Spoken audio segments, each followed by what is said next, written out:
All right, for the monthly member request, Jay introduced a pretty interesting one. He wanted me to compare The Killer from 1989, the Chinese movie by John Woo, to the one that just came out last year with Michael Fassbender, directed by David Lynch. The only similarity these two movies have is that the main guy is a hitman in both. Outside of that, they're completely different in every capacity.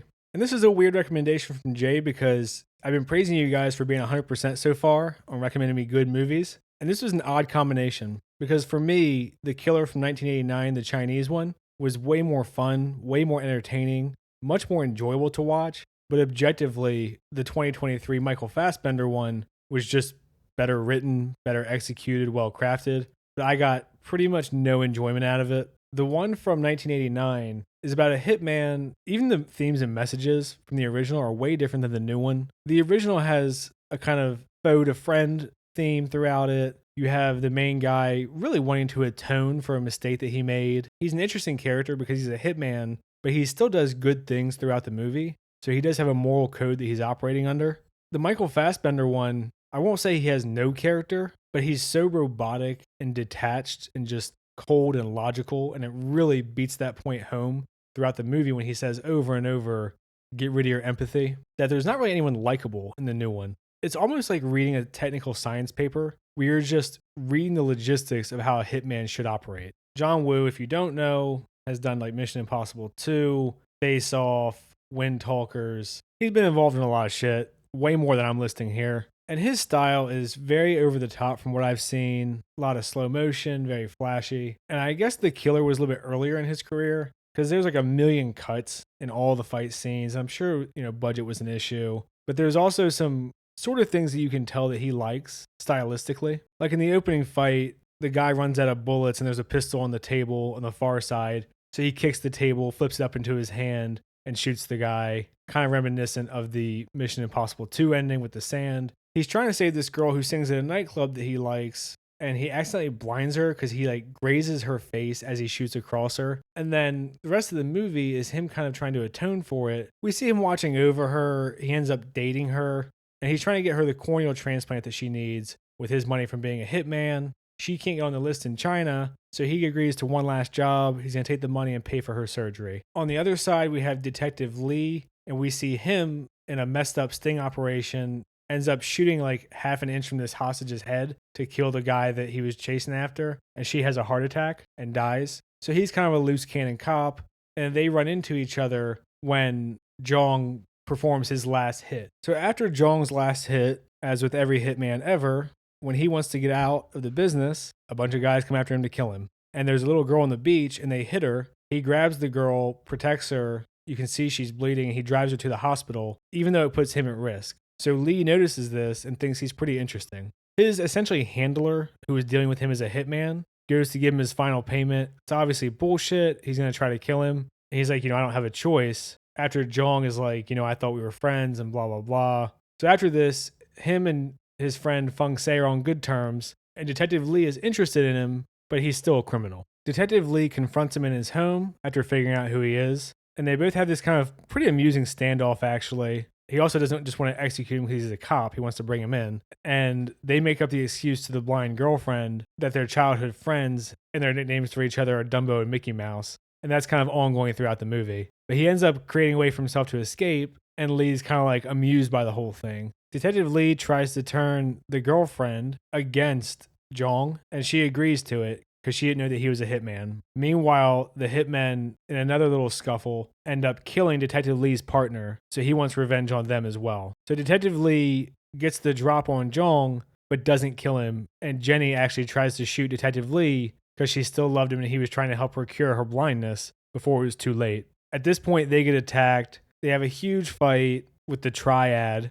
They fight their way out, and now they're all buddies. And then pretty much the rest of the movie is just a big-ass fight at the church that the movie starts out in. And it's Faye, Jong, and Lee against all the Triad and the big boss bad guy. You get a bunch of slow motion, a bunch of crazy action. If you think about it at all, none of it makes any sense. And it's kind of excessive, but whatever, it's kind of fun. So Sydney dies. Later, when Jong is wounded, he's talking to Lee. And he's like, hey, if anything happens to me, please get Jenny the corneal surgery. And he says he will. At the very end of the fight, Jong dies. and the big bad that killed him is wounded, and the rest of the cops show up to arrest him, and Lee's like, fuck that guy, and executes him. And that's the movie. It fits a ton in. There's a lot of action. It's super fast paced, completely unrealistic, doesn't make any sense, way over the top, but I enjoyed it in the goofy action 80s way that you enjoy a lot of movies. So to contrast this with the new one, this one starts off with a lot of internal monologuing. There's not really many characters, so a lot of the movie is him just thinking inside his head.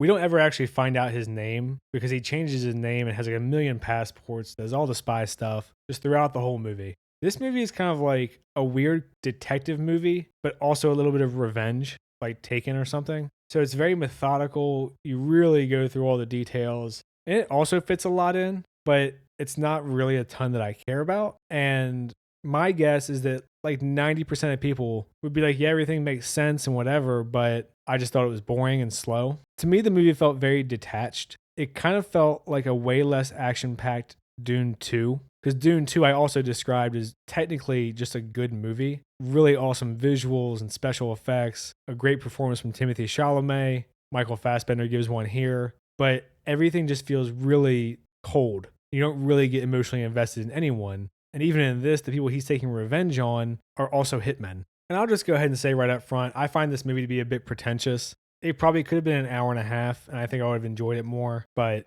it is what it is. It was 2 hours. So the first over 20 minutes are literally just him monologuing and talking about his routine for kills and just really going inside his head. And if you'd call this maybe the serial killer instead of the hitman and he wasn't taking orders, that's kind of what it feels like. He's just really logical and bored and there's not much there. You get like one emotional scene from him where he's overtly emotional and the rest of it is played very straight. A little bit of dry humor, but not enough to sustain the entertainment value, I don't think. So the movie starts off, we don't know what this guy did, but he's in Paris. He messes up the hit and kills this hooker, and then he has to flee. And this is kind of the first half hour of the movie. And it is neat when you see him flee. He's dropping the different weapon parts in different places in his helmet. He shaves, changes clothes to look like a American instead of a German tourist. So I can appreciate all the detail and effort, but you just don't ever really give a fuck about anybody. Like I said, it's well crafted, but it almost feels like you're talking about like the science of writing instead of a character that I'm rooting for or against or give a fuck about. So the next part, he goes to his home. We find out that his wife or girlfriend in the Dominican Republic was attacked because he made a mistake. The organization he works for assumed he was going to run and hide, live off the money because he's obviously rich, and they went to kill her and essentially tie up any loose ends. And here you can see this is like one of the emotional scenes for him. Obviously, he's a great actor. I always enjoy seeing him, but it just feels like they didn't really give him much to do. Even this scene where his girlfriend's messed up, it's like, okay, no-name girlfriend is hurt. And also, it took 40 minutes to get here, which pacing-wise, I think is just really excessive. You probably could have gotten here in about 15 minutes, I think. Here, I just want to get her image on screen so you can see they roughed her up pretty good. It's crazy how beat up she is here because when you see her later, she's very pretty. So she's messed up. There was a guy and a girl, and now Michael Fassbender's on a quest for revenge, and it's the least emotional revenge movie ever. So we watch him do, again, logistics. It takes him like 10 minutes to find the cab driver who drove the people to his house. He asks him what they look like, a couple questions, executes the cab driver. Doesn't really make him likable because the cab driver, as far as I can tell, didn't really do anything other than be a loose end, which, I guess, again, he's logical, but doesn't make him likable. And, in a more standard movie, this is kind of where you would have like flashbacks of his time with his girlfriend. What are the things that he cares about? He doesn't really give a fuck about anything except his job, which is hitman. Anyway, so he confronts the people who are seemingly his handlers. He tries to get the information out of him about who was hired, kills this dude Hodges, takes the woman back to her house, gets the information from her, kills her, shows a bit of mercy because she's like, please don't just hide my body so my kids can get my life insurance money. So I guess that's a good character thing that he has a little bit of sympathy. Still snapped her fucking neck, tossed her down the stairs. So again, just kind of going through the process. So he goes to the first guy's place that was part of killing or torturing his wife or girlfriend, puts the dog to sleep, sneaks in. They have a long drawn out fight. The fight I have kind of mixed feelings on because on one hand, this guy's really big and strong. And it seems like with how grounded the whole movie is trying to be with the details, that when he gets Michael Fassbender on the floor a couple of times and hits him in the face, you'd think, oh, like that might knock him out or fuck him up or whatever the case is.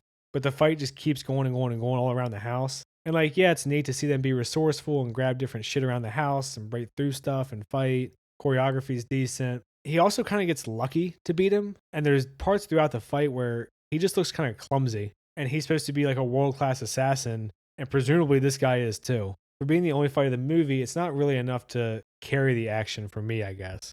He tracks down Tilda Swinton, who the cab driver said looked like a Q-tip. And that was kind of his only lead. And to be fair, she does. And again, this is like 15 minutes later. They have a really long, drawn-out conversation.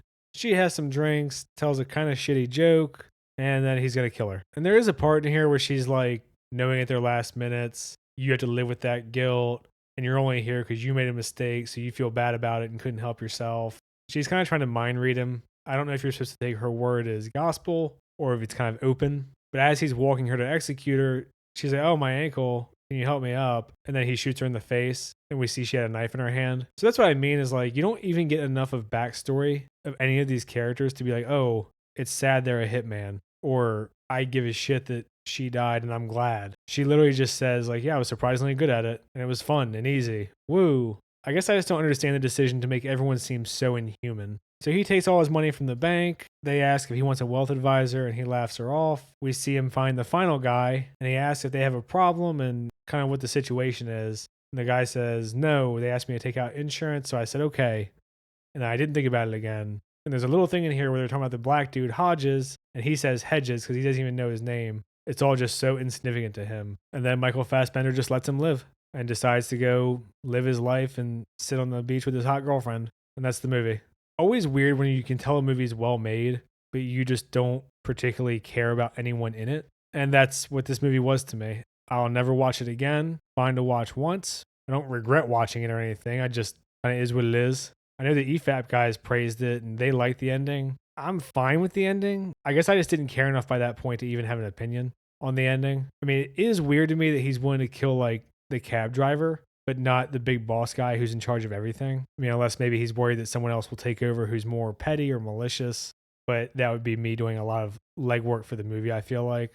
So yeah, you can tell they're two totally different movies. I definitely enjoyed the older one more, even though it was not a good movie. And this one was very well executed, but I just didn't care. So yeah, I mean, I guess as far as the 100% member streak goes, you guys are still good. Good try trolling me there, Jay. Even if you don't like the 80s style with like the cheesy music and the fast cuts and all that, I still like the themes of that one better. I like the idea of the moral hitman, of the guy who just wants to be left alone, who makes friends with his enemies. Like all of that stuff is way more interesting to me than kind of a procedural about assassinations. And they both had a decent sense of humor. I thought the older one was funnier, both intentionally and unintentionally. But the dry humor in both of them worked pretty well for me. I think it makes it so much more interesting to have a hitman who wants atonement, even though he's been a hitman his whole life, because he still seemingly believes he's a good guy. He helps innocent people when he can, than just a cold-blooded, no loose ends, no mercy type. And even that, I think you can do it well. I just watched Deadwood recently, and Ian McShane in that has good moments and moments where he's fucking ruthless. But he's still a really interesting character. Michael Fassbender, to me, felt like much more of a blank slate. I'm going to leave it there for this one. I don't really have anything else to say. If you guys have seen the movie, let me know what you think in the comments. I try to respond to all the ones that aren't insults. And I'm looking forward to your guys' next request, which will be for October. So yeah, let's see what you guys come up with. The Killer versus the Killer was an interesting idea, Jay. So good on you. And that's it. Like and subscribe and all that shit. Thanks. See ya.